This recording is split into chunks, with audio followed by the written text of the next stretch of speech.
Okay, welcome to poll worker training for the town of Greenwich.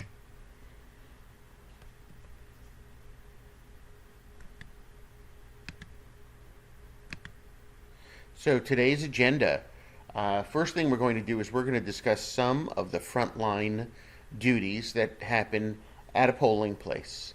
We're going to be reviewing ID checkers, ballot clerks, and tabulator tenders.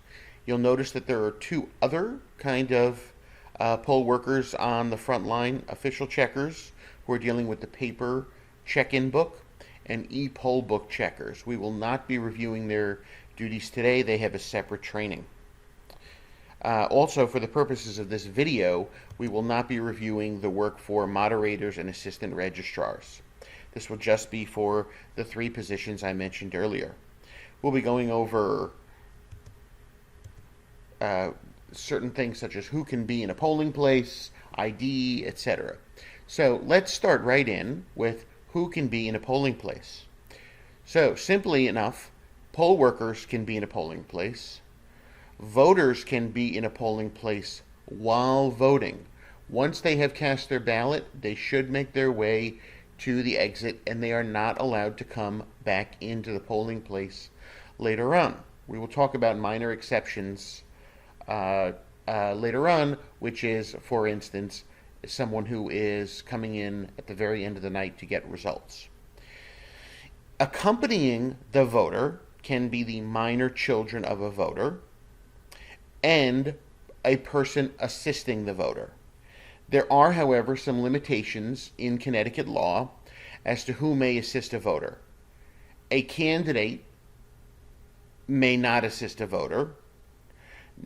A representative of the employer of a person may not assist their voter, and a union rep for that voter may not be of assistance.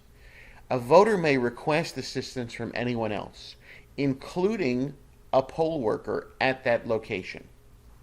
So typically, if a poll worker is requested, we'd like to make certain that there are two poll workers of opposite parties, but if the voter objects, you can certainly just have a single poll worker. Now, also in the polling place can be representatives of the Secretary of the State. They will have a letter and should be able to present ID with a name that matches what is on that letter. Also allowed are members of the press. They must identify themselves to the moderator. They may not take any pictures, which can identify how a voter is voting. And if a poll worker says they do not want their picture taken, they absolutely must honor that request. The most important factor in this is that the moderator must always maintain the free flow of the election, and so as a result, a member of the press cannot be interfering. We have had situations, as you know, where we've had celebrities who are voting in town, where there have been dozens of print and video reporters there, and we've had to literally part the sea of reporters in order to make sure there continued to be a free flow. Usually, we are alerted to the time when someone like a major candidate, such as someone running for senator, may be voting, so that we have the appropriate either Sharon or myself there in order to assist with that. Who cannot be in a polling place? Candidates, except during the period of time when they're voting, and also a candidate's entourage. And this is something that I learned firsthand, and a mistake that I made several years ago, just being caught up in the frenzy of having a candidate come to vote. With the candidate were certain prominent local officials. When the candidate walked into the school right past the 75-foot mark, they stopped before going into the building to let the candidate vote, but it really wasn't until after the candidate had voted that I realized that I had let that whole entourage get far too close to the polling place. They should be behind the 75-foot barrier. So it's something to be aware of in the future. So also not allowed are party officials or candidates who simply want to come in to thank the poll workers. I understand they may be bringing a box of donuts or some candy bars, etc. If they're not doing that while they're voting, then they can they need to have somebody else bring it in for them who is going in to vote. Let us know and we'll take it down, something like that. But we can't have people going in and out of the polling place when they're not voting. So, the first person that a voter sees when they enter and find the correct line is the ID checker. Now, the goal of an ID checker is to verify the identity of the voter, not the residency of the voter. The residency has already been established during the voter registration process. The second goal is to keep the line moving, and an ID checker does that by asking the voter to get their ID out, okay, and to announce their street number and street name. Please do remember that the way we check off voters in the town of Greenwich and the state of Connecticut, we ask the voter to announce their street number and their street name, and then to announce their name once we have found them on the street. You may ask the voter for their driver's license. Now, this is one of many kinds of ID, but everyone, including the Secretary of the State, says it's okay to ask somebody to show their driver's license.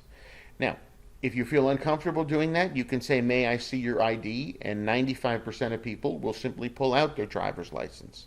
If for any reason someone objects to that, that is entirely okay.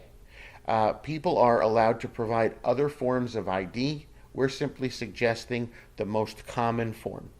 But also allowed are any pre-printed form of ID which shows the name and address of the voter, their name and signature, and their name and photograph. Examples of this would be a Connecticut driver's license or state-issued ID, even a Florida driver's license, because we are only looking at the name and the photograph in this case. The address is not the important part. Again, someone can have residences in multiple states, but only vote in one. A utility bill is acceptable, a bank statement, a college ID, or a credit card. Now, at each of the tables, there will be a card that looks like the following, okay? Voter identification requirements. And the card is two-sided. I believe it's English on one side and Spanish on the other. And it indicates what the requirements are for the kind of election. There are two types of elections: state elections and federal elections. State elections are those that are basically non-federal, meaning that a federal election is one that has any federal office on it, a congressperson or a senator or president of the United States. And those usually occur in even-numbered years.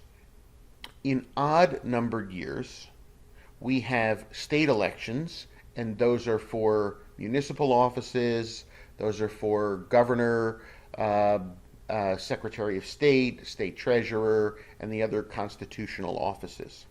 So the card is very similar. The card you see here is for a state election.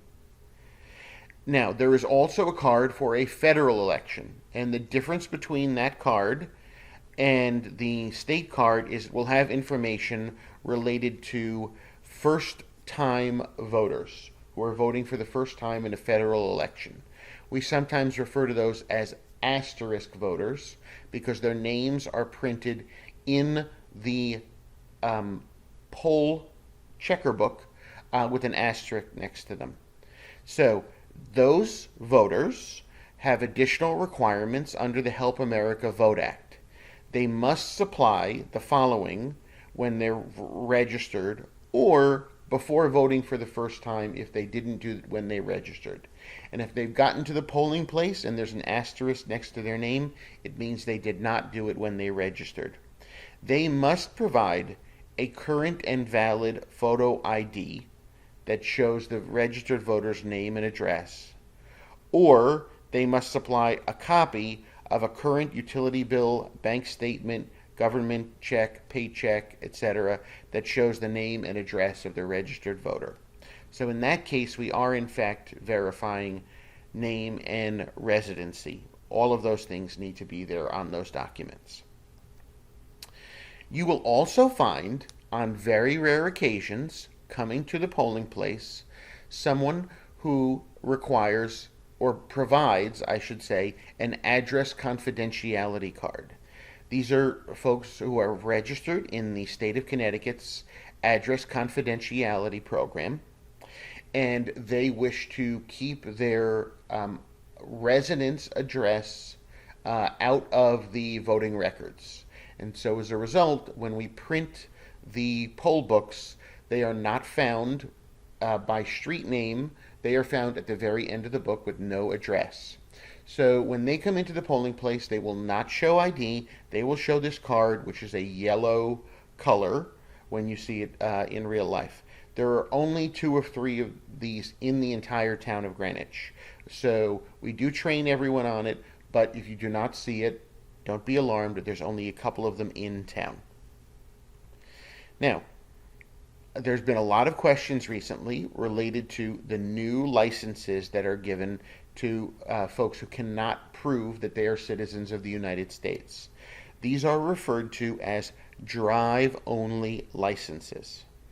They are not acceptable forms of ID for the purposes of voting, okay? And the important thing to note here is what exactly denotes that something is a drive-only license. Well, the first thing is, do not be fooled. The words "not for federal identification" are not the indicator.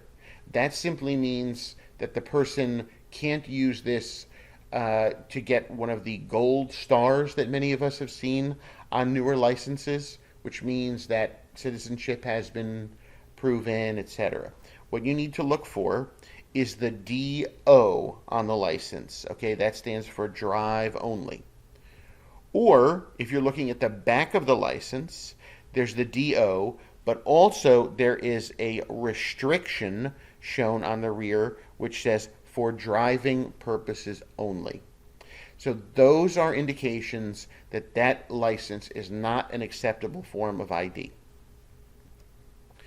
Now, you may also get as a form of ID a receipt from the Department of Motor Vehicles. I think we're going to be seeing less of these because now the department is transmitting data to us electronically. However, if someone does register on paper with the DMV, they are supposed to get a stamped document, okay? And it has a receipt, and that's what we're showing you here, and it must be stamped on or before whatever the cutoff date is for the election, which is approximately 1 week before the election. So what you see here is the front and then the rear, and there should be a stamp on that rear piece that indicates the DMV office. If you have any questions about that, see the moderator, and they can certainly call us. Now, what happens if someone has no ID? Well, if they are not an asterisked voter, they may proceed without ID. What happens is you should refer the individual to the moderator.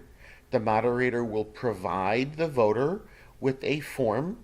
That form is an affidavit, and the voter is signing and swearing that under penalty of false statement, they are the registered voter whose name appears on the official checklist. Once they've signed that affidavit, they can be checked off by the poll book checker, and they can proceed through the line. Now, as an ID checker, we do ask that you make a note related to the number of people who pass by your table, okay, on their way to vote, and we do that as a double check along with the paper checkers and the ballot clerks to make sure that we are not giving out too many ballots and that the numbers are going to match up at the end of the evening. So these tally sheets are located in the back of the checker books. please ask the checker to pull one out and give it to you. Please note that yours is a standard sheet. There is a special tally sheet which is specifically marked for ballot clerks. It has an additional column for them to record spoiled ballots. Please don't take that one. So as you are proceeding through the day, you can mark, using little hash marks, the number of people who have passed with each hour, and then you will total for the hour, and then you'll keep a cumulative total. So you'll see here in this example now, we had 8 people vote the first hour, we had 9 people vote the second hour, such that by the end of the second hour we had 17 in total. Now, we are not going to review official checkers during this particular training session. They are trained separately in a 1-hour class.